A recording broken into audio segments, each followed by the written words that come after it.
Guys, the Demon Slayer hype is real. The first movie in Demon Slayer's finale movie trilogy just came out in the US last week. Since it came out in Japan about 2 months ago, people since have been glazing it and claiming it to be the best anime movie of all time. Well, I finally got to watch it myself this past Sunday, and y'all, they weren't lying. It was a masterclass of a movie. And yes, while it was long and there are particular parts of the story that I feel like were dragged on a bit too much, as someone who read the entirety of the manga, this certainly elevated the source material to new heights. And the movie's success is reflected in its numbers. It became the second highest grossing anime movie in Japan of all time. And in the Western world, it is pretty universally a 98% on multiple platforms, including Rotten Tomatoes. And for anyone in the US, you know how hard it is to get a good score on Rotten Tomatoes. However, all this hype has led some people to say, well, some pretty incredulous things, with people online now saying that Demon Slayer kicked Bleach out of the big three. And wow,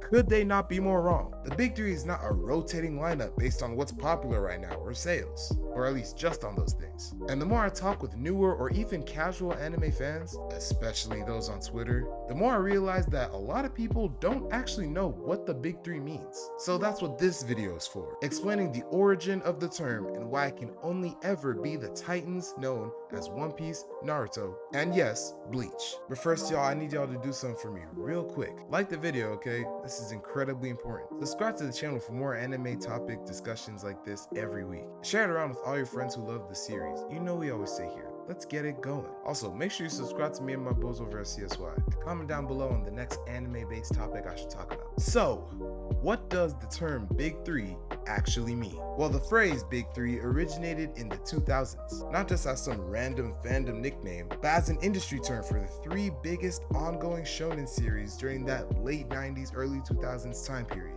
These three being Eiichiro Oda's One Piece, already established as the king of sales, and was breaking numerous records in Japan. Masashi Kishimoto's Naruto, which has explosive worldwide popularity and was a mainstream entry point for anime for most of the Western world. And Tite Kubo's Bleach, which boasts a massive anime adaptation along with art style and fights that literally defined an era. It's not that they were all just popular. They were all running at the same time in Weekly Shonen Jump and basically carried the magazine's global success. Three of them represented a cultural moment, long-running battle shonen dominating simultaneously, shaping an entire generation of anime fans worldwide. Of course, all of them paid respects to and built upon the popularized canon formula demonstrated by the father of shonen, Dragon Ball itself, with all three mangaka to varying degrees having somewhat of a relationship with the late great Akira Toriyama. And I only say varying degrees because while One Piece and Naruto were very clearly and blatantly said to be inspired by Dragon Ball, Bleach, while taking some elements from Dragon Ball, mostly took a lot of inspiration from Saint Seiya, but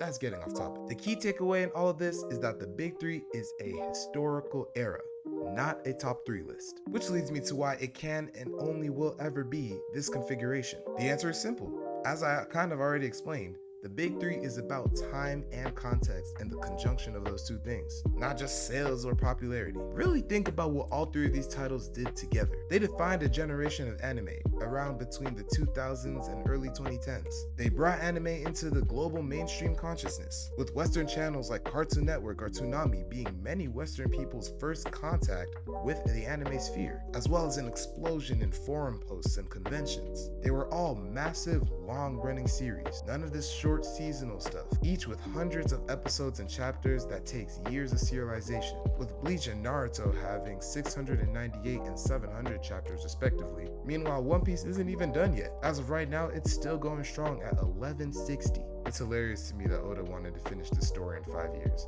What are you talking about? Then their crossover influence made them bigger than just themselves. And by that I mean it wasn't just the anime episodes or the manga chapters that themselves were popular. Merch, board games, video games, movies, cosplay, memes, theories, you name it. If it had an aspect of pop culture to it, you could reasonably assume that all three of these series would be represented in some way. Titles that people say now when bringing up the big three, things like Demon Slayer, JJK, My Hero. Don't get me wrong, they're all still huge hits, but they're simply not part of the same cultural wave. Therefore, you can't just retroactively replace Bleach with Demon Slayer or swap out Naruto for JJK. Now, some people will hear this and rebel, stating something along the lines of, well, Bleach clearly isn't on par with Naruto and One Piece. I mean, it's just nowhere near as popular. It's nowhere near as mainstream. It's nowhere near as known about. Nobody talks about it. And you know what? I'm glad you said that, random person on the internet, because this is actually the fundamental common misconception that I'm trying to address. Repeat after me, class. The big three is not about popularity. Does it play somewhat of a factor? Yes, to some degree it does. But taking that as a reason that one of the big three should be kicked out and replaced completely ignores the temporal and spatial aspects that define that era. Sure, Demon Slayer's movies broke insane records, and its animation quality made it a global hit. I myself did just say that it's probably not only the best anime movie, but possibly the best animated movie period that I've personally ever seen. But being popular right now does not equivalent to being one of the big three. Even though Demon Slayer may currently have more manga sales than Bleach, that still doesn't mean anything because that manga sale is coming only as a result of how hyped this movie is. And even if it wasn't, it's still not the same era, it's not the same wave. Mind you, Demon Slayer is inspired by Bleach. You people should be saying thank you. I was gonna use an NBA analogy until I remembered that I don't know jack about basketball. That ain't my sport, I play soccer and volleyball. And if you're shocked at that, you're racist. So instead I'm gonna use something else where the term big three typically pops up. Rapping. In the rap world, when you say the big three, by and large, people know exactly who you're referring to. Drake, J. Cole, and Kendrick Lamar. While there have been many greats before and since them, these three dominated the late 2000s, early 2010s era. If you don't believe me, pause the video right now and search up Rap Big Three. I'm waiting. Notice how no one is saying that these are the absolute top three best rappers of all time or anything subjective like that. Or popular, or those who made the most money, nothing like that. It's just about the times that they were popping and the era or wave that they were defining. Side note challenge. Can I equivalate each one of the rap big three to like one of the anime big three? I think Drake is pretty obviously One Piece. And I'm not saying that because I'm a One Piece channel and like One Piece the most, and like saying that because I like Drake the most either. That's not what I'm saying. But like, you know it makes sense. Honestly, I feel like Kendrick is Naruto and J. Cole is Bleach. Just based on, well, recent events. A minor. But here's the thing, the big three, when you're talking about just the industry term itself, that is completely solid and rigid. But in its more modern fan use of the word, well, that's where the conversation can get more flexible. Fans will often say the new gen big three when talking about modern equivalents. And these candidates usually include My Hero Academia, which was massive as early and mid new gen, consistently popular anime adaptations, merch, and crossover mainstream appeal, especially with how it merges the popularized superhero ideals from the West into anime. Jujutsu Kaisen, absolutely dominant in recent years, the anime especially, with its quality and fights being highly praised as one of the best we've ever gotten. And even its manga sales have been skyrocketing, though it does unfortunately peter out towards the end. I'm sorry y'all, I just can't not hate on JJK's ending. It's, oh my word. Demon Slayer, as we're seeing right now, it is simply a cultural phenomenon. Record-breaking box office movies even before this one. It has insane popularity peaks with stunning visuals. Demon Slayer is who we have to thank for every anime we've gotten since looking beautiful. Cause I know you still remember the Tengen vs Gyutaro fight. And Black Clover, consistently popular especially when it was more consistently coming out. It retains a global fan base that remains loyal to its story, and it fills the traditional shonen role, especially in how it draws on inspiration from the previous big three. Some people put in some other considerations as well. Shows like Chainsaw Man, Mob Psycho, Fire Force, and even Boruto. I'm sorry. No. I personally do believe that from the four most commonly cited, I would boot out My Hero, as I believe that the other three do hold more time in the sun, especially from jump.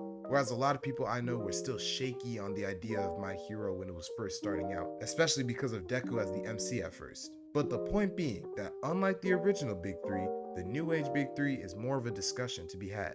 It's a fan debate, not an official title, and therefore is open for more interpretation. So, what should you take away from this video? The Big Three will always be One Piece, Naruto, and Bleach. Never forget Bleach. That era cannot be replicated or replaced. 2. Respect Bleach, because it most likely inspired one of your favorite series right now. And 3. The new gen Big Three is a valid conversation to be had.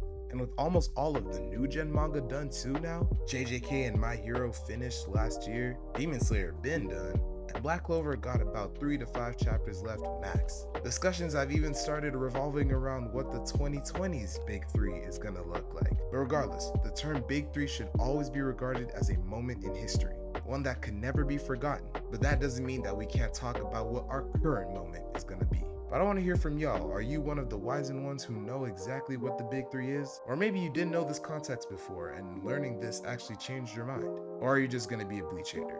And also, of the 4 new gen Big Threes that I mentioned, which one are you kicking out? Let me know all that good stuff and more in the comments. Well, that is the end of the video, y'all. But before we go, like it, subscribe, and share it around with all your friends who love anime and manga in general. Or maybe just me.